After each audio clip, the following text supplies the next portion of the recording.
Bom dia! Hoje, neste sábado, nós temos aqui um entrevistado que vai falar conosco sobre nossa mente. Já pensou? Nós temos pensamentos, sonhos e temos aí problemas mentais, né? Falo nós como ser humano, né? Muitas pessoas sofrem e às vezes nem percebem que sofrem. E nós temos aqui um profissional muito bom, Dr. Gilberti Antônio, um psiquiatra renomado aqui no nosso estado e até fora do nosso estado, e que sempre se colocou à disposição para nos dar orientação, para vir aqui no programa tirar dúvidas, né? Tirar dúvidas sobre depressão, sobre loucura, sobre alguns tratamentos, sobre muitas coisas. E olha, ele tem assuntos interessantes, nós vamos falar tudo isso e fica aí sentadinha, né? Para nós falarmos, para você aprender e tirar suas dúvidas sobre muitas coisas que às vezes você pensa que não tem, eu não tenho, mas de repente uma ansiedade muito grave, de repente alguma coisa que está te fazendo mal e você não percebe e precisa procurar um tratamento, né? Então, nós estamos iniciando o programa, eu estou aqui com esse look, né, que é da Dona Santi, né? Quero agradecer a Aline, a Camila, né, que nos atende lá. É um look gostoso para o verão. O programa Tirando Dúvidas já está no ar. Fica aí, quero sua presença.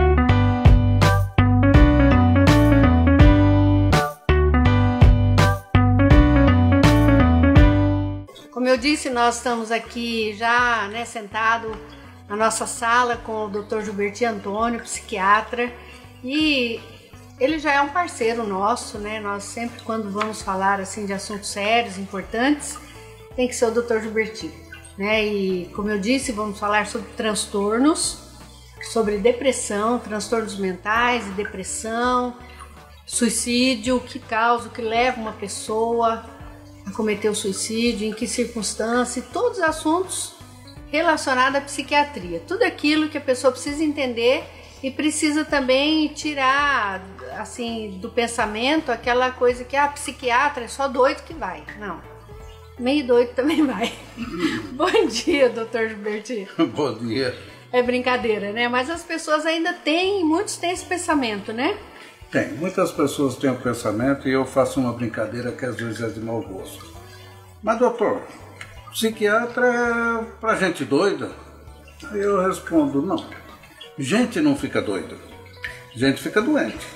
Quem fica doido é cachorro. E às vezes a mãe de quem tá te falando, porque é insulto. Porque aí quebra o gelo. É verdade, né? O que eu aprendi, inclusive, com o senhor, que quando falta, o organismo deixa de produzir algumas coisas, alguns elementos que é o organismo que produz, precisa entrar com elemento sintético, precisa entrar com medicamento, né? Então é uma coisa que a gente tem que também desfazer, né? Separar das pessoas, né? Algumas coisas. E quando a gente fala de suicídio, a gente não tem como falar de suicídio sem falar de depressão, né, doutor Gilberti? Exatamente. Até porque a depressão se constitui na maior causa do suicídio. Hoje nós sabemos que das pessoas deprimidas graves, de cada 10 pessoas deprimidas graves, 2 cometem o suicídio. Não é que tentam, cometem. Tentar muito mais cometem. E é a maior causa de suicídio que se tem. Se nós fizermos um levantamento através da imprensa, nós vamos verificar que dos suicídios publicados, a maior parte diz respeito à doença depressiva. A depressiva. E depressão tem vários graus. Depressão tem vários graus. Como tudo na vida, tem os diferentes graus. Tem a depressão leve, em que a pessoa se percebe meio devagar, meio de farol baixo, precisa de fazer um pouco de esforço para fazer as coisas, mas consegue levar a vida parecendo com certa meio tranquilidade. Parece meio preguiçoso, meio mal-humorado. Aí tem aquelas pessoas deprimidas, que nós dizemos em grau moderado, que a pessoa precisa fazer muito mais esforço para conseguir menos resultados.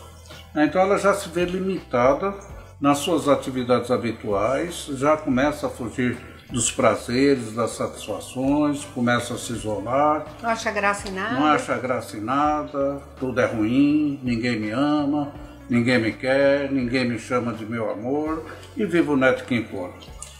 E tem a depressão grave. E nós consideramos a depressão grave quando a pessoa começa a namorar a morte. E que é um namoro mórbido, porque ela começa a perceber que não tem mais prazer, não consegue mais fazer as coisas e começa a se questionar se vale a pena viver ou não. E o sofrimento é tanto que começa a pensar que a morte é a saída. É um paradoxo porque a pessoa não quer morrer, a pessoa quer deixar de sofrer. E se acha que a morte é o único caminho, ela vai em busca. Esses são os quadros de depressão grave e se constituem numa emergência psiquiátrica. As pessoas têm uma dificuldade em perceber porque determinadas pessoas deprimidas, graves, aí é indicada internação. Isso é coisa de psiquiatra, o psiquiatra quer ganhar dinheiro. Não, é porque o risco real de suicídio está presente. E até todos os procedimentos, todos os medicamentos começarem a fazer efeito, a pessoa continua tendo risco suicídio. Então é quando a pessoa precisa ser protegida dela mesma. E o que se percebe de conhecer pessoas, de ouvir falar, é que ninguém percebe. O que a gente percebe é que ninguém percebe quando tem um ente querido, uma pessoa da família com depressão. No corre-corre do dia a dia não percebe que a pessoa está diferente, né? E aí agrava. Quando está no primeiro grau, que é o mais leve, a pessoa com medicamento pode resolver. Quando a depressão é leve, às vezes nem precisa de medicamento. Aí precisa de uma orientação, precisa de ajuda, pode ser da religião, inclusive, que a religião protege, ajuda muito o deprimido contra o suicídio. Aí precisa de uma reorientação e muito frequentemente precisa de psicoterapia, o tratamento psicológico. Isso nos quadros de depressão leve. Nos quadros de depressão moderada precisa já da medicação e a terapia, sendo conjunta, o resultado é melhor. Agora, quando o quadro é grave, inicialmente é medicamentoso mesmo, porque aí a pessoa precisa melhorar um pouco até para que possa se beneficiar do tratamento psicológico. E hoje, o tratamento para depressão, ele é muito eficaz. Só não é eficaz contra a ignorância, só não é eficaz contra o preconceito, só não é eficaz contra a resistência na pessoa em aceitar o quadro depressivo e se tratar. Então a família, o amigo ficar falando reage, só não adianta. Isso piora. A pessoa não vai reagir, ela vai sentir que ela não reage, fica pior. Piora. Por quê? Porque a pessoa deprimida, ela tem noção das suas limitações. E quando vê as outras pessoas incentivando, ou fazendo pegar no tranco, ou dando conselhos, viaje, compra uma roupa nova, se for mulher nova e bonita, passa em frente a uma construção, passa em frente a um pátio de caminhoneiros, né? Não está ajudando. Está piorando, porque aí a pessoa se dá conta das suas limitações, vê que as outras pessoas estão querendo ajudar, não consegue, aí piora. A esse quadro adicional, nós chamamos de síndrome da desmoralização. A pessoa se sente desmoralizada. E o sofrimento é tão grande quanto a própria depressão. Muita gente fala assim, para que depressão? Viaja, sai, vai por aí, vai ver coisas diferentes. Só que a depressão vai junto, né? Vai junto. Eu costumo dizer, vai junto, tem que resolver o problema. O problema vai na mala. Está dentro. E a depressão está presente em todas as etnias, em todas as idades, em todas as cores, em todas as profissões, em todas as classes sociais. Eu costumo dizer que a depressão é lamentavelmente democrática. Por quê? Atinge a todas as pessoas, independente de sexo, idade, profissão, religião. Então as faixas etárias também não diferencia. Pode uma criança entrar numa depressão Que a gente tem visto isso e acha absurdo. Puxa, mas já criança depressiva, porque parece que antigamente não se via isso. 40 anos atrás, 50 anos atrás, nós tínhamos dificuldades em perceber isso. E aí no Brasil, o Brasil foi pioneiro em perceber isso, principalmente com o pessoal da Unicamp, né? Um psiquiatra chamado Roosevelt Cassorla, e que começou a perceber isso e começou a abrir as perspectivas. E hoje nós sabemos que a criança já pode estar deprimida no berçário. Olha! No berçário. E por quê? Porque a depressão é uma alteração química. Ela pode ter outras causas, mas quando fica deprimido é porque a depressão já está instalada, já ocorre alteração metabólica. Então no berçário já se pode. Como que é uma criança no berçário? Só depois você vai falar da risada, mas como que é uma criança no berçário perceber que ela é depressiva? Ela é mais quietinha, ela se machuca menos, ela não mama tanto, ela não procura o peito, mesmo estimulada ela diminui, ela procura fugir da luz de uma forma instintiva. Olha, interessante isso que o senhor está dizendo. E foi um brasileiro que começou a trabalhar nisso, numa escola em Chicago, um brasileiro campograndense, Nilo. E lá em Chicago tinha uma escola que já começava a trabalhar a criança antes de nascer. Olha, por quê? Quando a mulher está grávida, quantas crianças tem no seu útero? Tem um monte. Tem o que a mãe quer, tem o que o pai quer. Os sonhos, né, deles, eles sonham para os filhos, né? E acreditando que a mãe já passa algumas coisas para as crianças, então já se começava a trabalhar a mãe antes do parto, caso já tivesse algum tipo desses de frustrações. Porque quando nós estamos ansiosos, quando nós estamos frustrados, o nosso metabolismo fica alterado. Então não é só o psicológico pelo psicológico, não, é que o psicológico ele tem a sua fundamentação na fisiologia. Então hoje nós temos a certeza da depressão na infância, do suicídio na infância, né? E hoje isso é uma certeza que nenhum profissional tem o direito de ignorar. Tá certo. O senhor vai falar sobre quando vocês dão risada, é interessante que a gente vai ver, né, coisas assim, realmente que dentro da medicina, até para eles, né, fica assim, ou engraçado, ou então eles riem porque vê a situação que não era para ser daquele jeito, né? Mas no segundo bloco, já nós voltamos, fica aí um minutinho só o tempo do cafezinho aqui, nós já voltamos.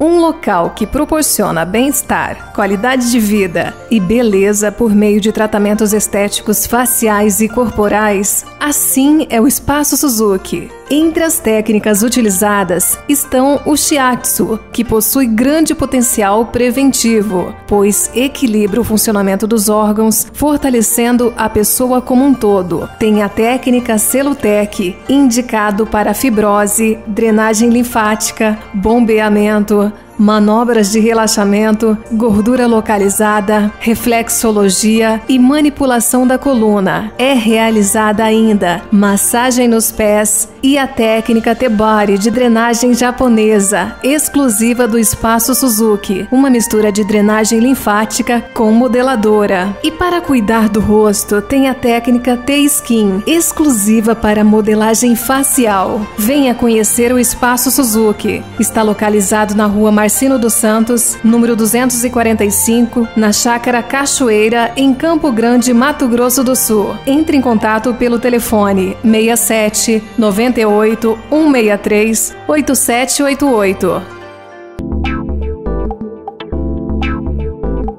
Olá, meus amigos! Na Dica Corpo e Forma de hoje, nós vamos estar falando sobre a radiofrequência.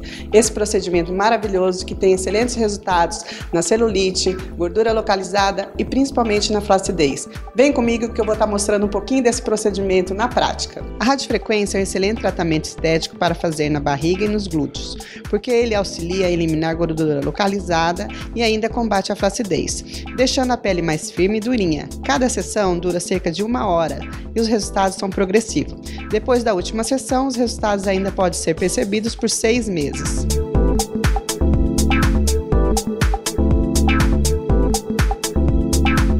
Esse tratamento é especialmente indicado para pessoas que estão muito perto do seu peso ideal, para aprimorar o contorno corporal tendo apenas gordura localizada. Sendo uma alternativa à cirurgia plástica, ou pode ser feita para melhorar os efeitos depois de ter realizado uma abdominoplastia, por exemplo.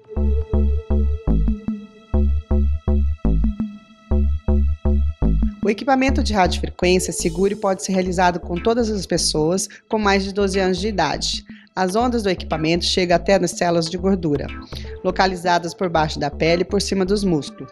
E com a elevação da temperatura dessa região para até 42 graus, essas células se rompem, eliminando a gordura que continha em seu interior. A gordura fica no espaço intersticial entre as outras células e, por isso, para que sejam realmente eliminadas do corpo definitivamente, deverão ser retiradas através da drenagem linfática ou massagem modeladora, ou através de exercício físico. A gordura pode ficar no espaço intersticial por até 4 horas. Por isso, logo após cada sessão de tratamento, a pessoa deve realizar um tratamento de drenagem linfática ou massagem modeladora no local que foi tratado, ou deverá praticar uma atividade física que seja capaz de queimar toda a gordura excedente. Esse tratamento não é indicado quando a pessoa está acima do peso ideal. Também não pode ser realizado quando a pessoa tem um implante metálico na região onde deverá ser tratada. Outras contraindicações incluem durante a gestação, em caso de hemofilia, em caso de febre, se houver alguma infecção no local de tratamento, se houver transtorno de sensibilidade e se a pessoa tiver um marca-passo, quando a pessoa toma algum remédio anticoagulante. Além de proporcionar a eliminação da gordura acumulada, a radiofrequência melhora a tonicidade da pele porque aumenta a produção de fibras de colágeno e elastinas, que dão sustentação à pele. Assim, a pessoa elimina a gordura e a pele continua firme, não havendo flacidez. Então, amigos, espero que tenham gostado da nossa dica Corpo em Forma de hoje. Espero vocês no próximo programa.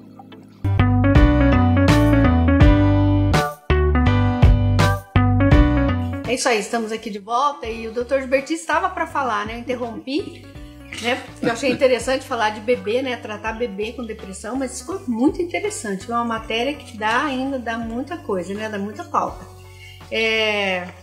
Eu sei que existem casos, às vezes, até sui generis, né? Dentro da psiquiatria que traz para vocês uma coisa. Puxa, isso aqui foi interessante, né? E o senhor falou, a gente às vezes ri. O que é? Eu me lembrei de uma paciente minha, era uma senhora idosa extremamente rígida, extremamente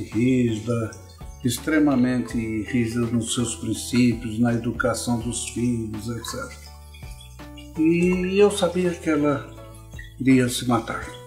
Todo psiquiatra com razoável experiência sabe. Só de conversar já percebe. Eu no tratamento. E aí ela me falava assim, Dr. Gilberti, o senhor sabe o que eu vou fazer? Só que o senhor não pode falar, porque isso vai ferir o teu sigilo. Ela era muito culta, ela tinha sido secretária no Mackenzie. E os filhos, também muito rígidos, eles não acreditavam ou ficavam curiosos por que eu não cobrava as consultas dela. E eles se sentiram ofendidos por conta disso. E aí foram falar comigo. Eu tive muita dificuldade em conversar com ela, falando que ela era tão rígida e tão honesta, que enquanto ela estivesse me devendo alguma coisa, ela não faria nenhuma besteira. Eles não entenderam, mas pelo menos ficou. E um dia, uma filha estava no exterior, outra filha estava no Nordeste, outra filha tinha... Ela trancou a casa inteira, abriu o gás, e ela tinha ido coletando a medicação, que apesar de ser controlada, ela tomava menos, etc. E se encharcou de medicação. E ela era muito religiosa. E aí acontece que quebrou o carro no meio do caminho, o pessoal voltou, encontrou aquilo, arrebentaram, ela já estava em coma. E ela foi para o CTI e ficou algumas semanas no CTI. E quando ela abriu os olhos, eu fui a primeira pessoa que estava lá. Aí ela virou e falou assim para ela, Dr. Gilberti, lamentavelmente eu não consegui. Agora, eu não consegui foi porque Deus não me quis. Se Deus não me quis, se nem Ele não me quis para a minha vida, o senhor pode ficar sossegado que eu não vou tentar mais. Olha, ó. E aí ela morreu alguns anos depois, velhinha, cercada dos familiares, etc. Porque tudo tem a hora, né? Não era a hora dela, não. Mas eu acho assim interessante mesmo, né? A pessoa, ela, assim como um crime é premeditado, o suicídio parece que é premeditado também, né? Ele é planejado. O suicídio da pessoa deprimida, ele é planejado. E aí tem alguns acontecimentos que podem mostrar para os familiares ou se alguém está tratando para tomar mais cuidado. Então, se aquela pessoa afastada dos seus familiares começa a se reaproximar, pedir perdão pelas coisas, fazer teu testamento, tentar deixar as coisas, ele está preparando a sua morte. Suicídio, né? Está preparando o seu suicídio, e esse é o suicídio do deprimido, grande parte. Existem outros tipos de suicídio que não são assim, que não são previsíveis. Por exemplo, existe o suicídio imprevisível, que é o suicídio das pessoas impulsivas e que de alguma forma ou outra estejam ligados à epilepsia. Então a impulsividade, a pessoa está passando assim, vendo uma pista de alta velocidade e fala, eu podia me jogar, e se joga. Joga de impulso. Não deu tempo dele analisar o impulso. Então esse não é um suicídio do deprimido. Existem os suicídios dos pacientes esquizofrênicos, né? Que aí, principalmente em fases iniciais, a pessoa não suporta o sofrimento das coisas que ele não está entendendo, então também aí ele busca a sua morte. Busca sair do sofrimento. Busca a saída do sofrimento. Doutor Gilberti, esse assunto é muito interessante. Nós temos uma matéria de pessoas que fazem um trabalho quando alguém nessa situação tem ali o impulso, né? É impulso também de ligar pedindo uma ajuda. Tem aí entidades. Nós vamos ver essa matéria, o senhor vai continuar falando sobre isso. O assunto aqui está muito bom, né? Mas é uma matéria que a nossa produção fez. Até quero agradecer que a produção fez um cenário novo. Tá muito bonito, muito agradável, né? Nossa produção tá top. Né? Janaína, Gildefran, Fernando, Douglas, né? Essa turminha aqui. O programa é feito para você. Ele é muito importante mesmo. Prestar atenção que a gente está rodeado de pessoas sofrendo, pedindo socorro e a gente não percebendo. Vamos ver. A depressão afeta 322 milhões de pessoas no mundo, segundo dados divulgados pela Organização Mundial da Saúde. Neste mês de fevereiro, em 10 anos, de 2005 a 2015, esse número cresceu 18,4%. A prevalência do transtorno na população mundial é de 4,4%. Já no Brasil, 5,8% da população sofre com esse problema, que afeta um total de 11,5 milhões de brasileiros. Segundo os dados da OMS, o Brasil é o país com maior prevalência de depressão da América Latina e o segundo com maior prevalência nas Américas, ficando atrás somente dos Estados Unidos, que tem 5,9% de depressivos. Em Campo Grande, o GAV, Grupo de Amor à Vida, realiza serviço voluntário e gratuito de apoio emocional, que ajuda principalmente pessoas com indícios de depressão. A intenção também é que com o trabalho possa diminuir o índice de suicídio no estado, que é um dos maiores no país. Nós trabalhamos todos os dias, das 7 às 11 da noite, nós temos plantões e voluntários para atender todas as pessoas. Todo mundo que deseja conversar, desabafar em total sigilo, sem nenhum julgamento, um amigo para todas as horas, nós estamos aqui. Nós atendemos sem discriminação nenhuma, não queremos saber o telefone da pessoa porque não interessa. O que interessa para nós é ouvir a pessoa com total respeito e sem discriminar em nenhum momento, entendeu? Nós acolhemos a pessoa do modo que ela vem. Nós temos inúmeros casos. Um dos casos que é o nosso carro-chefe, que infelizmente aqui no estado é muito alto, é o suicídio, que é decorrente de muita depressão. Então, os nossos casos mais frequentes são pessoas depressivas que, infelizmente, seguem e evoluem para um caso de suicídio. As pessoas hoje em dia não conseguem desabafar com um ente querido, com um amigo, porque infelizmente muitas pessoas a julgam, entendeu? Julgam ela por um simples fato dela ter uma visão diferente. Então muitas pessoas ligam aqui hoje para desabafar e ser elas mesmas, entendeu? Ser a pessoa que ela é sem máscara nenhuma. Então ela liga para mostrar o que ela pensa, o que ela gosta, o que ela gostaria de ser, entendeu? E se fortalecer nisso. A gente tem que ser o que nós sentimos, sem máscaras, respeitando um outro, e a partir do momento que nós respeitarmos a opinião do outro, a gente vai ter uma sociedade melhor, entendeu? Então, a partir do momento que eu posso ouvir alguém sem julgamento e discriminação, eu vou estar acolhendo aquela pessoa do jeito que ela é e amando da melhor forma possível. E vocês estão sempre dispostos a voluntariados aqui também? Sim, nós aceitamos voluntários. Hoje em dia a gente já está com curso de capacitação aos sábados, mas quem ainda tiver interesse e gostar de se inscrever, ligue aqui no 141, que nós estaremos encaixando essas pessoas novatas nos nossos cursos, que já estão iniciados, mas a gente vai fazer algo diferente e voltar com ela. Mas tendo interesse, ligue, escreva seu nome, faça inscrição aqui no 141 e venha trabalhar conosco voluntariamente, ajudando, através da escuta, as pessoas que precisam ser atendidas. E para se tornar voluntário no GAV é muito simples, basta ter disponibilidade e amor pelo próximo e entrar em contato pelo telefone 141, assim como a Marisete fez. Ela se tornou uma voluntária e dá um pouquinho do seu tempo contribuindo em prol pelo próximo. Olha, a experiência ela é gratificante. Eu tinha visto no jornal, né, que estavam assim vindo pessoas para fazer o treinamento, para as pessoas poderem desabafar. Às vezes eles não querem levar um problema para uma família, não quer levar para um amigo. Então eles ligam aqui, tem os voluntários que estão com o coração aberto para recebê-los e para a gente sentir que eles ficam bem, que às vezes eles ligam, estão mal, estão com algum problema financeiro, emocional, doença. Então a gente conversa, só deles estarem conversando com a gente, eles já ficam bem, já desliga às vezes até sorrindo. E a gente convida mais pessoas, né, que assim, arrumar um tempinho na sua agenda para ter essa experiência gratificante e que deixa o coração da gente muito feliz.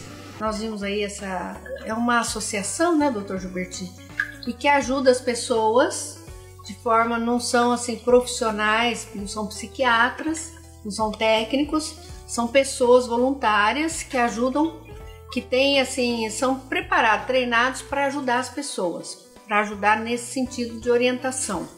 O senhor conhece esse trabalho? Conheço, é um trabalho muito importante.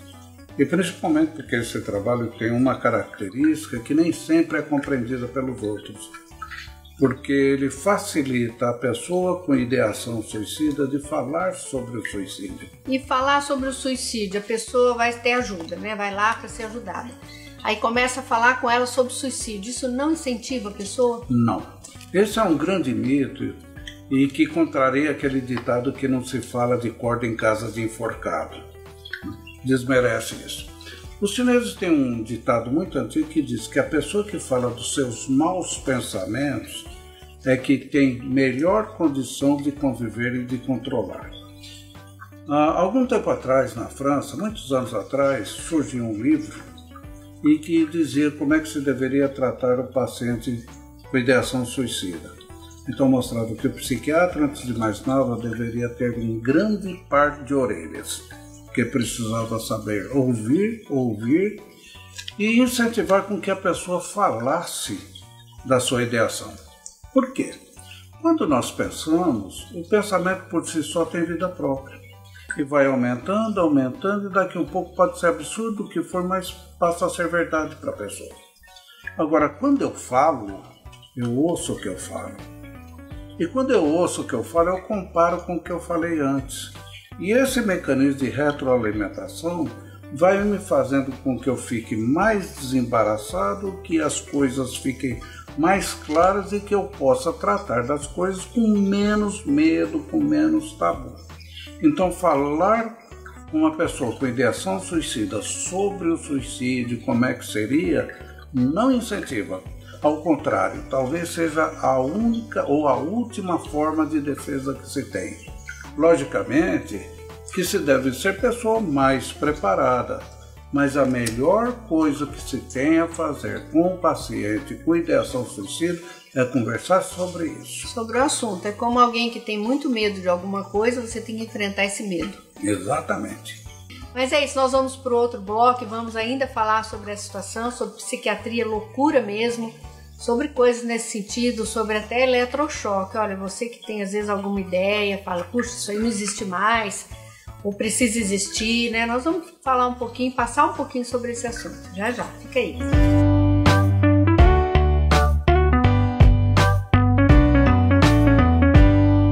Um local que proporciona bem-estar, qualidade de vida e beleza por meio de tratamentos estéticos faciais e corporais, assim é o Espaço Suzuki. Entre as técnicas utilizadas estão o Shiatsu, que possui grande potencial preventivo, pois equilibra o funcionamento dos órgãos, fortalecendo a pessoa como um todo. Tem a técnica Celutec, indicado para fibrose, drenagem linfática, bombeamento, manobras de relaxamento, gordura localizada, reflexologia e manipulação da coluna. É realizada ainda massagem nos pés e a técnica T-Body de drenagem japonesa, exclusiva do Espaço Suzuki, uma mistura de drenagem linfática com modeladora. E para cuidar do rosto, tem a técnica T-Skin, exclusiva para modelagem facial. Venha conhecer o Espaço Suzuki. Está localizado na Rua Marcino dos Santos, número 245, na Chácara Cachoeira, em Campo Grande, Mato Grosso do Sul. Entre em contato pelo telefone 67 98 163 8788.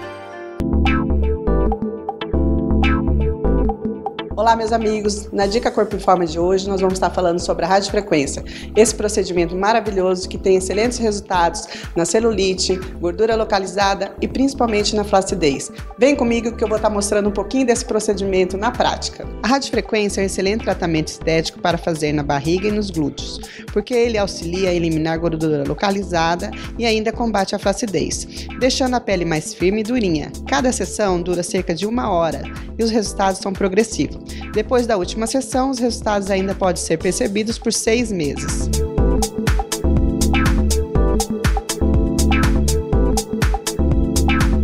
Esse tratamento é especialmente indicado para pessoas que estão muito perto do seu peso ideal, para aprimorar o contorno corporal tendo apenas gordura localizada.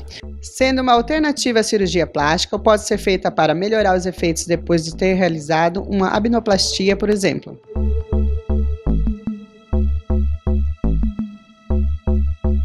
O equipamento de radiofrequência é seguro e pode ser realizado com todas as pessoas com mais de 12 anos de idade. As ondas do equipamento chegam até nas células de gordura, localizadas por baixo da pele e por cima dos músculos. E com a elevação da temperatura dessa região para até 42 graus, essas células se rompem, eliminando a gordura que continha em seu interior.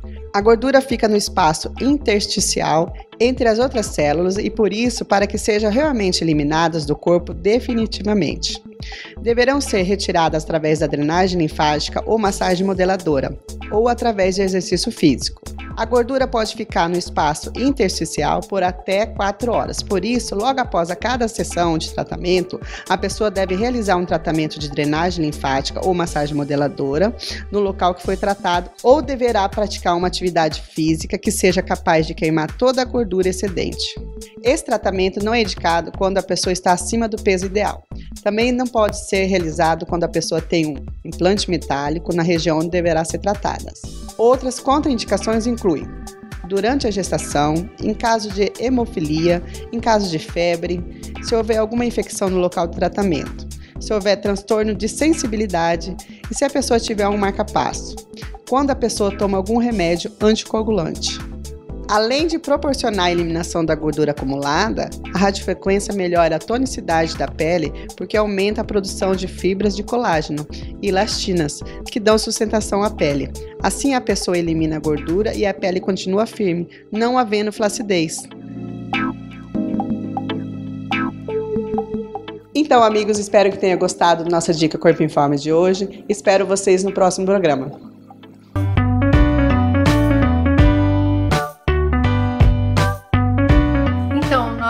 temos tanto assunto, né? Bastante. É uma área muito vasta, né? Muito Porque vasta. quando fala da mente das pessoas... Pouco conhecida. Muito preconceito. Muito preconceito, infelizmente. E isso atrapalha, né? Atrapalha porque aí você vê muitas pessoas doentes que poderiam não estar, se tivesse percebido ou não tivesse preconceito. Durante muitos anos, meu consultório não tinha placa. E eu só trabalhava praticamente à noite, porque as pessoas só marcavam consulta à noite para ninguém saber. Para ninguém ver. Um dos maiores medos que nós temos é nós perdermos o controle sobre nós mesmos. Então, principalmente em quadros ansiosos, mas eu sempre falo, está tão ruim que parece que eu vou ficar louco. É o medo que a pessoa tem de perder a razão, de perder o controle dos seus próprios atos. Se eu pudesse dizer quais seriam os piores medos, seguramente esse seria um dos piores. Piores medos. Um dos piores. É o medo de perder o controle sobre si mesmo. E esse medo, ele tem alguma ação nociva para a mente das pessoas, assim, que pode trazer alguma consequência? Pode. Porque se eu tenho medo e eu não consigo ser esclarecido, eu não consigo um esclarecimento, acreditar, aí eu passo a agir em função desse medo. E passo a ter, então, condutas inadequadas, e que essas condutas inadequadas podem me trazer prejuízo moral, social, familiar, etc. Então, os transtornos da ansiedade, e que esse é um dos principais sintomas, são muito, muito deletérios para a humanidade. Tanto é que nós temos uma grande quantidade de transtornos da ansiedade. Por exemplo, o transtorno do pânico, o transtorno de fobia social, transtorno de estresse pós-traumático, transtorno obsessivo compulsivo, todas as fobias, tudo isso são transtornos da ansiedade, é do medo. Ansiedade, então, é uma coisa muito séria, é algo muito sério. Muito sério. Mas quando é que a ansiedade normal passa a ser ansiedade patológica? Quando ela começa a criar medo, quando ela começa a criar limitações, quando ela muda a qualidade de vida e quando me traz sofrimento. E hoje nós temos um mundo tão conturbado, tão estressado, tão estressante, né? Do dia a dia, corre, uma disputa que parece que não tem limites, né? Em todas as áreas. Isso traz estresse, isso traz ansiedade, todo mundo precisa saber, né? Exatamente. Não é?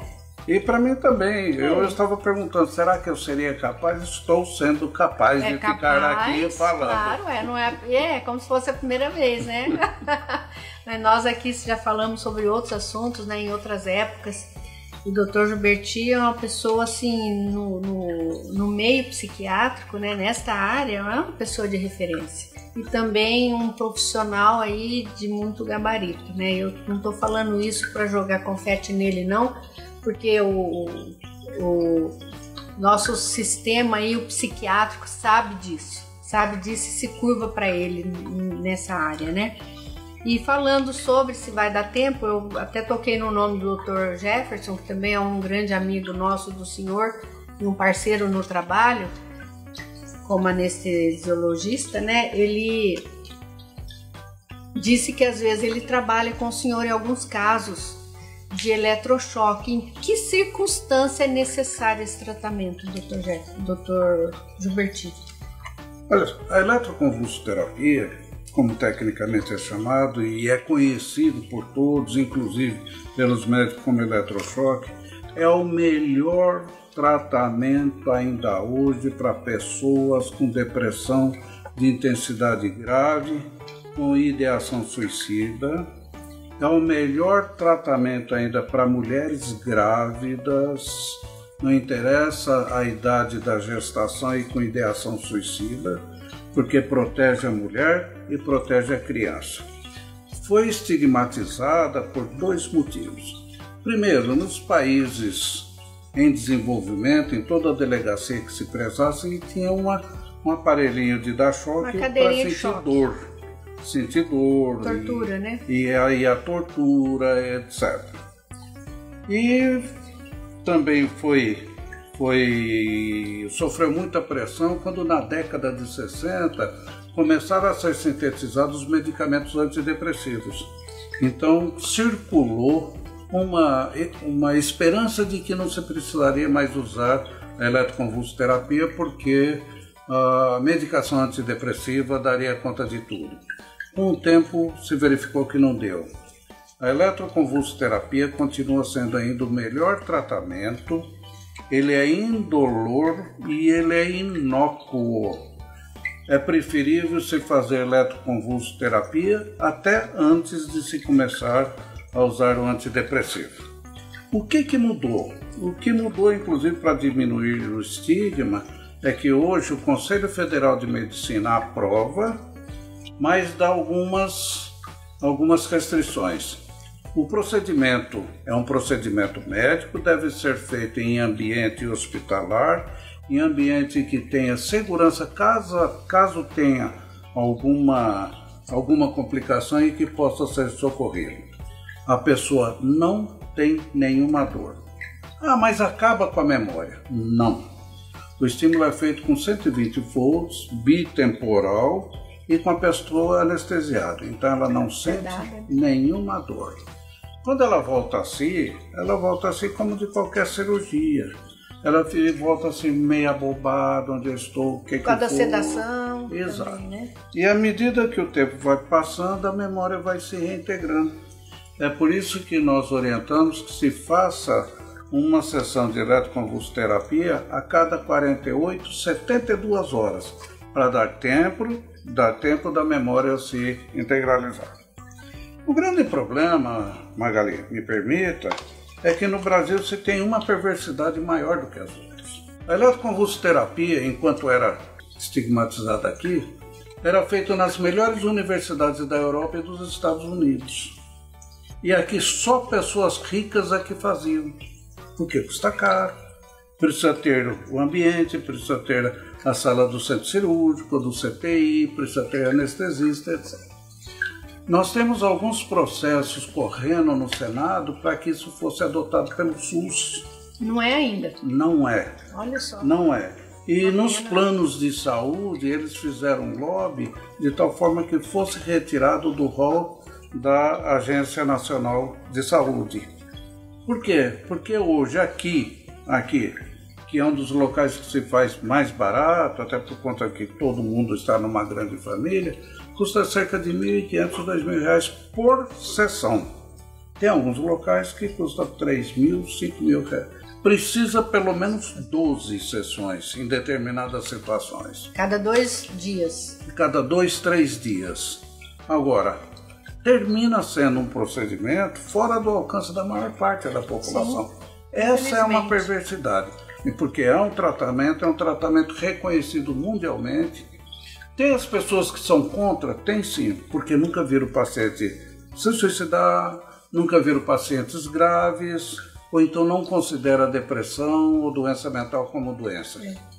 Tem depressão que a pessoa não se mexe mais, né? Ela vai ficando inerte, né? De repente ela deita, nem levanta a mão para comer. Aí isso é só conversar com os velhos aí. E o seu José, o que foi? Morreu. Morreu do quê? Paixão.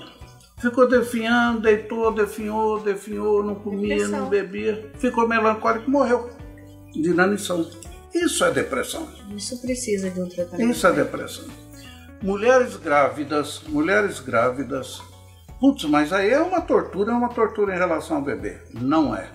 Porque a eletroconvulsoterapia, ela atinge musculatura esquelética, musculatura voluntária. Não atinge musculatura involuntária. E o útero é involuntário. Onde está o bebê, exatamente. Então a criança não é atingida. Ela é beneficiada com a melhora da mãe. Nós vamos ter que falar mais desse assunto, viu? Hoje o tempo ali, olha, toda hora vem a plaquinha, o tempo acabou. Mais uma vez, essa grande contribuição do senhor, e eu quero que o senhor fale aqui, diante dos nossos telespectadores, que vai voltar. Voltarei. Nós vamos falar mais. Esse assunto da grávida. Voltarei. Né? Esse assunto do bebê ainda no berço, fazer tratamento de depressão. Assunto aí vamos falar de bipolaridade, né? De um monte de coisa, das consequências, tudo isso num próximo programa, tá bom? Muito obrigada, viu? Eu que agradeço a possibilidade de levar informações técnicas ao seu público, que é um grande público que te admira e nós é que agradecemos isso. E o meu livrinho? E eu gostaria de passar uma cartilha sobre suicídio feita pela Associação Brasileira de Psiquiatria, juntamente com o Conselho Federal de Medicina, mostrando os principais fatores do suicídio e o quanto que é um problema grande e que pode ser prevenido. Esse livrinho tem para vender? Não tem para vender. Mas está sendo distribuído para os profissionais, está sendo distribuído para... Ótimo, muito bom. E eu vou ler, né? Eu vou ler sim. Mas eu quero agradecer ao telespectador, espero que tenha sido do seu agrado. Nós fizemos tudo para te orientar, para receber toda essa orientação, de forma que todos possam entender. E é isso aí, o programa é para você, tá bom? Muito obrigado pela audiência. Até sábado que vem, se Deus quiser. Que Deus esteja aí dando paz na tua casa, tá bom? Muito obrigada.